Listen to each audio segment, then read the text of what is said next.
Hello and welcome to another episode of the Classical Republican.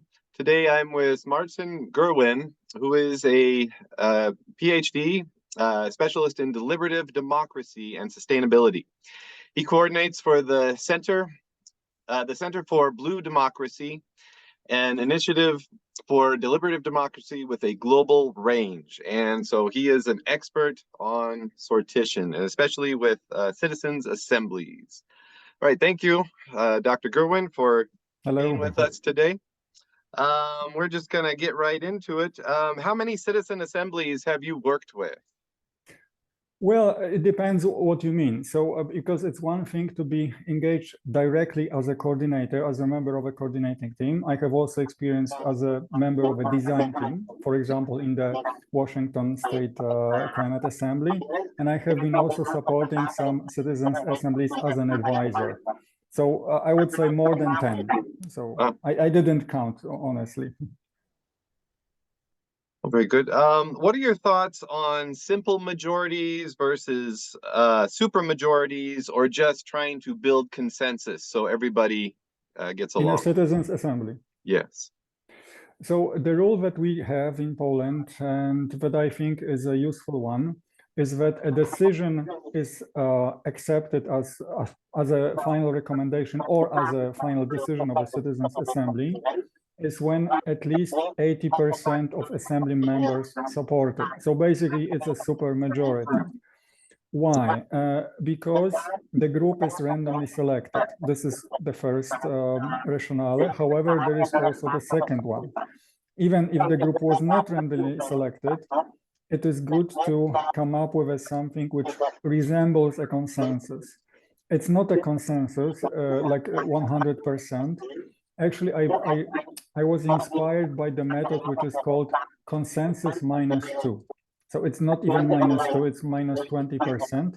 But basically, the reason for this not 100%, but something lower, is that there is, it minimizes the situation where a very small number of people or one person as with a veto power blocks everything. For some strange reasons, not necessarily the true ones. So this is the reason for 80%. Very interesting. Very good. What is your favorite algorithm to use? Okay, so currently we use the algorithm which is called simulated annealing. It was inspired by actually the metallurgic process. The method starts with a fully randomly selected first round, and then it builds on it. There is a special evaluation function. Basically, it calculates how close to the perfect composition the one that we have just randomly selected is. If it's not perfect, then it makes another trial, then another and another, and it calculates each time how close to the perfect it is. So basically, that's how simulated annealing works. It has got something built in which is called the temperature. And this is why this resemblance with annealing comes in. The temperature slowly goes down, and it means that the jumps, what is the range of from the pool from which the new changes are made, gets smaller, smaller, and smaller. So this is the temperature. The temperature is about the range from which the another choices are made. Fascinating. It does require some mathematical clear, like the algorithm was created by the mathematician from the University of not he didn't invent it, but he used it for the purpose of selecting assembly members, and it does require mathematical language, which I don't completely understand myself. That's fascinating. Wow. I just read a book by Oliver Dowling, and he says that weighting the lottery undermines the fundamentals of sortition. But then he goes on to say that there are exceptions, and he doesn't say what those exceptions are. But I do believe that would fit the category of like a citizens' assembly.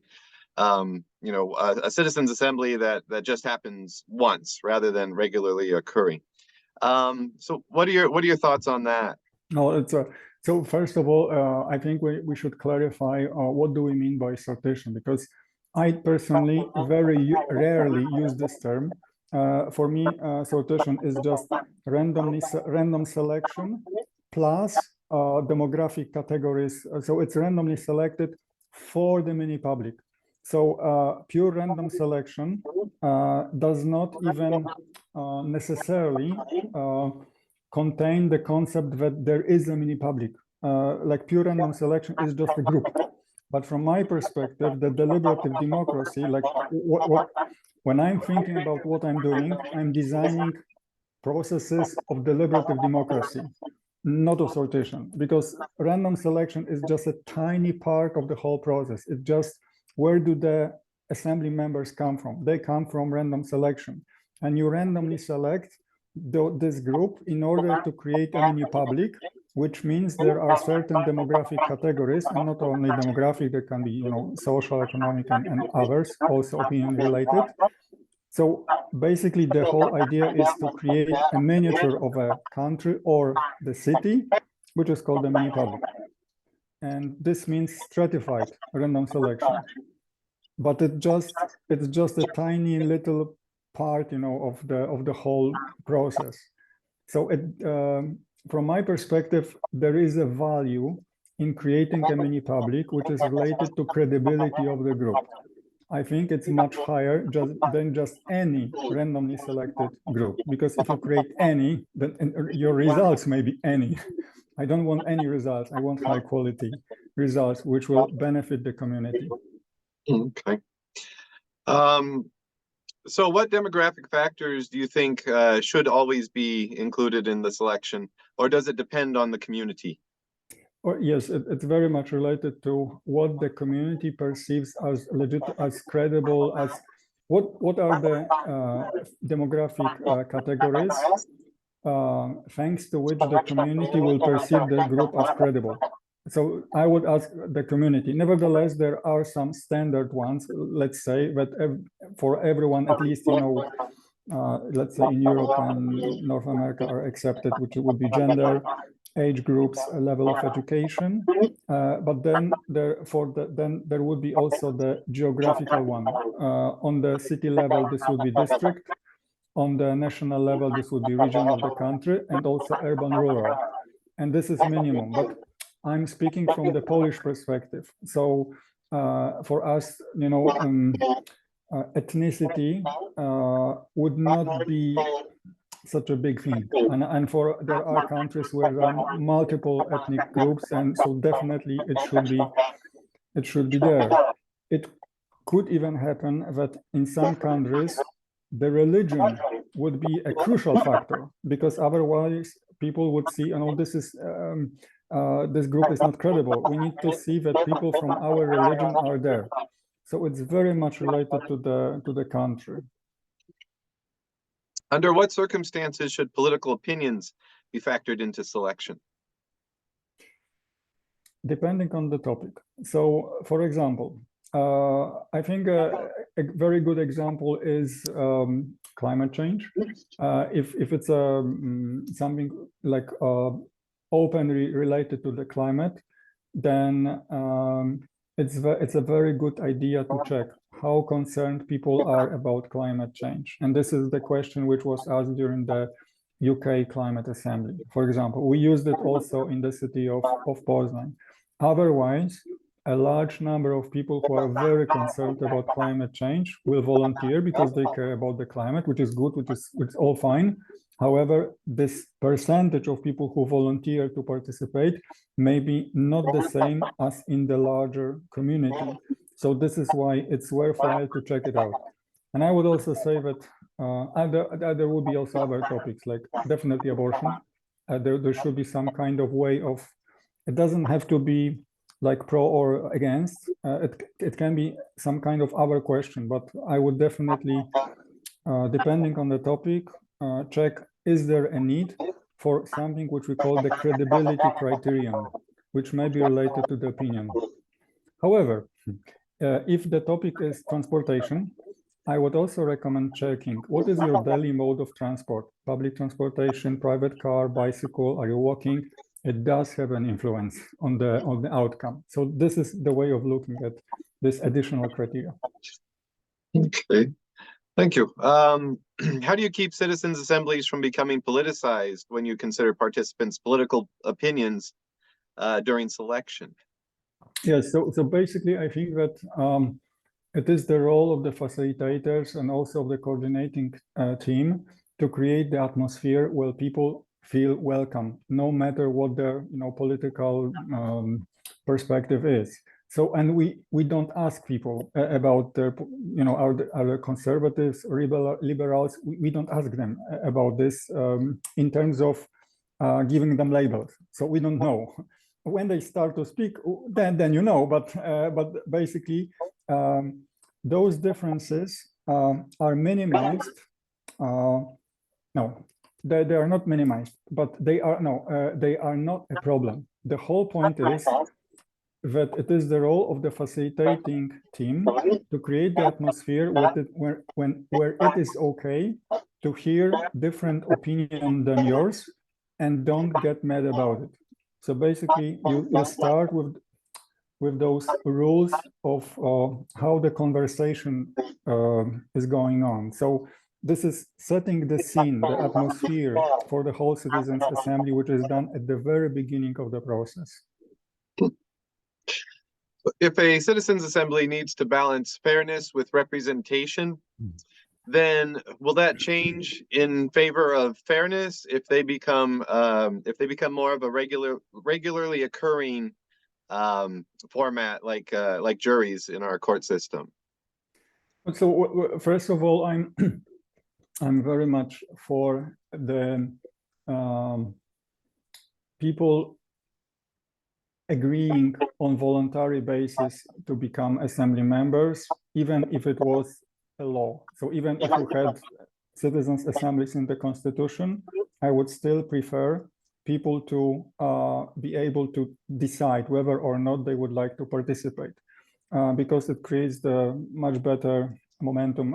It's a whole different story. But now there's the fairness aspect. So definitely equality in terms of who gets selected is a factor for consideration. However, from my perspective, it is crucial, especially at the stage of who receives the letter of invitation, because the way we organize random selection is in two steps. Step one is randomly selecting the group of people who receive the letter of invitation. Then they reply. So this is the volunteering part. And then the second round of random selection is carried out among those who responded positively. And so from my perspective, since the second stage of random selection is done not purely, but you want to create the demographically stratified group, from the very beginning, chances for people to be randomly selected at that stage are not equal.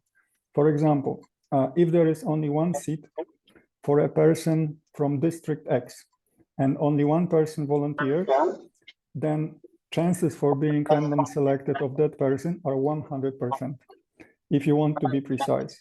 And if for another district you have 10 seats and 50 people volunteered, the chances they have are 20.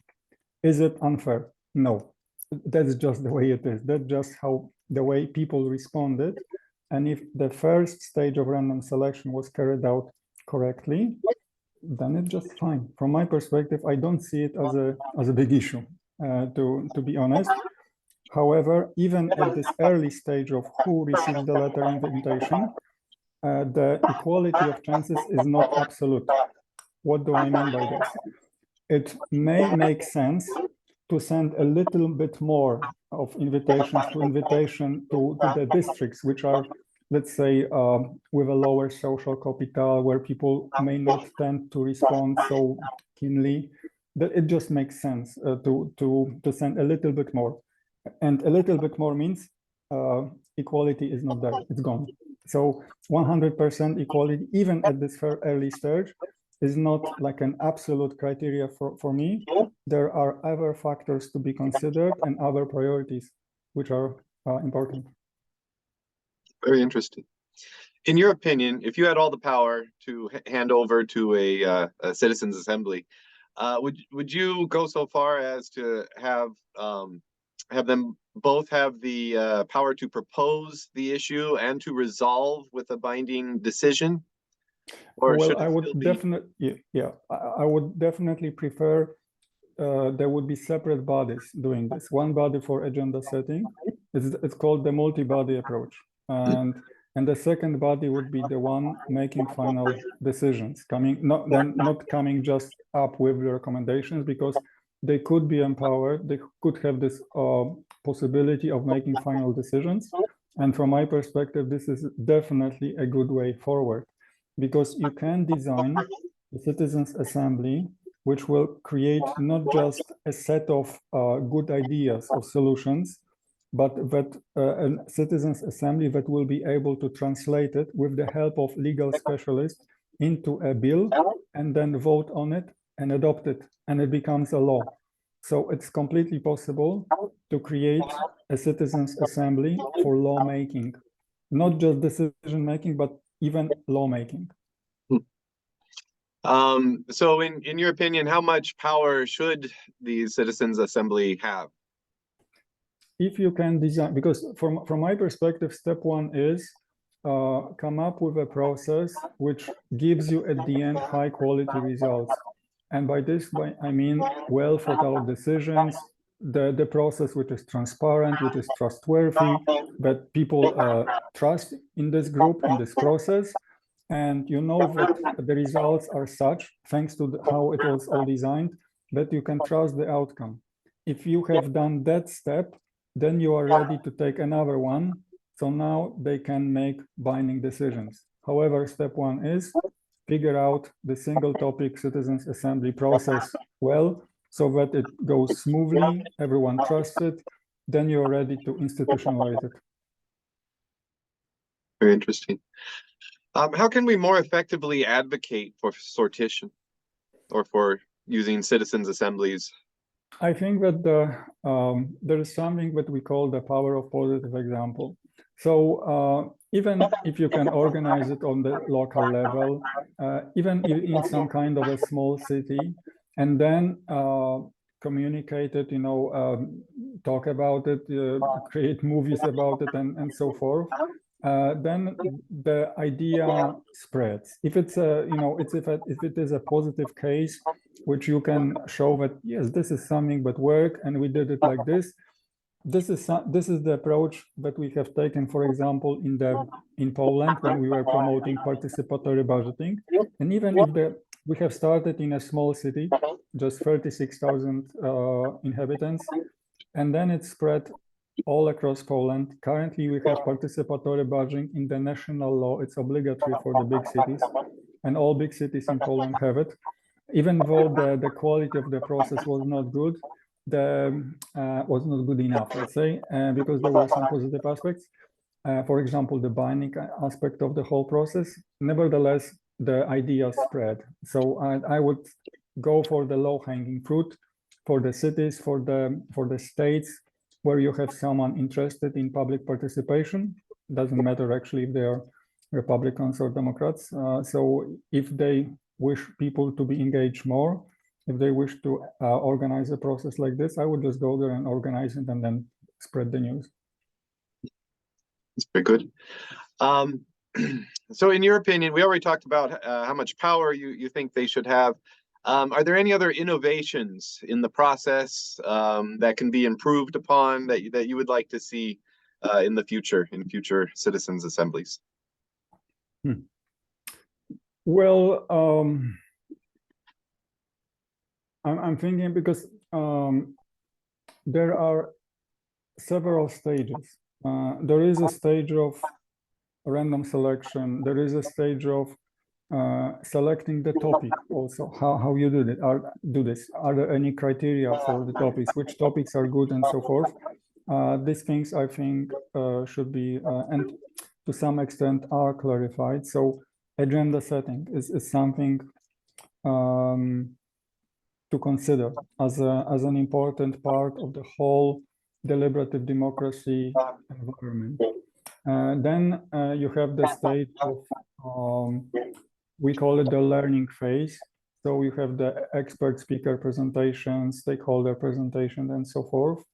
And I think that innovations may happen on all of those stages. Plus, there is, of course, the deliberative phase, which in our process is usually the longest one in terms of the number of meetings. So the regular citizens assembly process on the local level, on the city level, for us would be like 2, maybe 3 days of the learning phase, followed by 3 days of the deliberative phase. We also include in the deliberative phase something which we call the review phase, which means that there is a preliminary vote, and experts, the city hall, also the citizens can have a look at what is what has been created so far, and everyone can send their comments, suggestions for improvements, and so forth. So innovation may happen at all of those stages. Nevertheless, I think that at this moment, the quality of the whole process, I would say, is already good enough. But of course, you can innovate. You can come up with new exercises, some improvements even in the random selection process, how you do the learning phase, for example. So because there are some options. How much time do you give the expert speakers? Do they talk as one person, or do you have a group of experts, sitting on stage? There are some options. My preference was always one person speaking, then question and answer. However, it turned out that it is a good idea to invite the expert for a small group conversation when in the informal setting for half an hour. So this is something new, which we have discovered recently. Oh, this works. Let's include it in the design of the regular citizens assembly. And there is a new format which is coming up. It will be the publication about it will be released in the coming months. It's called the Deliberative Cafe. It's an easy to organize citizens assembly, and it has got a preset format in terms of number of meetings, in terms of size. It's for the local level. So the group is very small, just 36 people, just 3 days. But it also means that your budget is attractive. It doesn't cost a lot of money. So, and the quality of the process is good. So even though the results should not be treated as binding this time, because in Poland, when we have started organizing citizens assembly, the results were treated as politically binding. So we have already started from the very high level. So which is not that common in Europe and in other places, that you have a declaration of the mayor that whatever comes out of the citizens assembly, if it receives the level of support of 80%, it will be implemented. So this is rare, but this is how it is organized in Poland. In most of the cities, you have this political declaration of the mayor up front. For us, it's normal. So, and when you go down and you say, oh, it will be just public consultations, like just public consultations. But the quality of the process is good enough. Wow, that's really interesting. Well, do you have anything else before we go? I really appreciate you meeting with me. I think that one of the new things which has come up recently is this idea of creating the citizens' chamber. It means that you can have a lower house, the upper house, plus you can have the citizens' chamber for special cases. It doesn't have to deal with everything. It could be organized, let's say 5, maybe 10 times per year. There would be a body, a citizens' senate, with the agenda setting role. Because when you design, because the role of the citizens' chamber is to come up with law, with bill, with final voting, with equal power as, let's say, the lower house, whatever body is the lawmaking body. So the citizens' chamber would be the lawmaking body. However, when you create something like this, it's not just one body. You need other ones, so that the whole, you want to create the environment for the deliberative democracy. So there would be a citizens' senate for agenda setting. What kind of topics will be addressed by the citizens' chamber? It will be their power, but also there could be an initiative of citizens.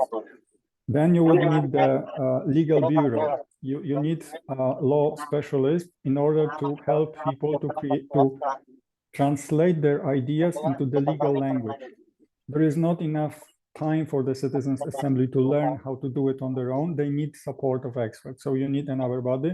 plus you need the center for coordinating it. You need a specialist to run those processes with high quality. So at least, so if you want the citizen chamber, then you would have at least 4 bodies in the whole system, plus the lower house, the upper house, yeah.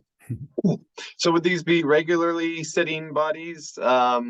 Well, maybe the bodies would be regular, but they would be rotating members out in and out, or? From my perspective, the citizens chamber would be randomly selected anew for each topic. However, the Citizens Senate, the agenda setting body, could have a term of 1 year. Why? Because there is not, you don't need to spend really that much time on it. It is something you need to consider, to think which are the most important, topics for this year. It does take some time, but not that much. So there could be a term, let's say 1 year, 1.5 years, not much more, because you don't want to. You want to keep it accessible, but then you would randomly select group from the whole society and invite them for the citizens chamber. Once this is done, then another one. That's very interesting. Well, thank you very much. Sure, it was a pleasure. All right. You have a good day. You as well. Thank you.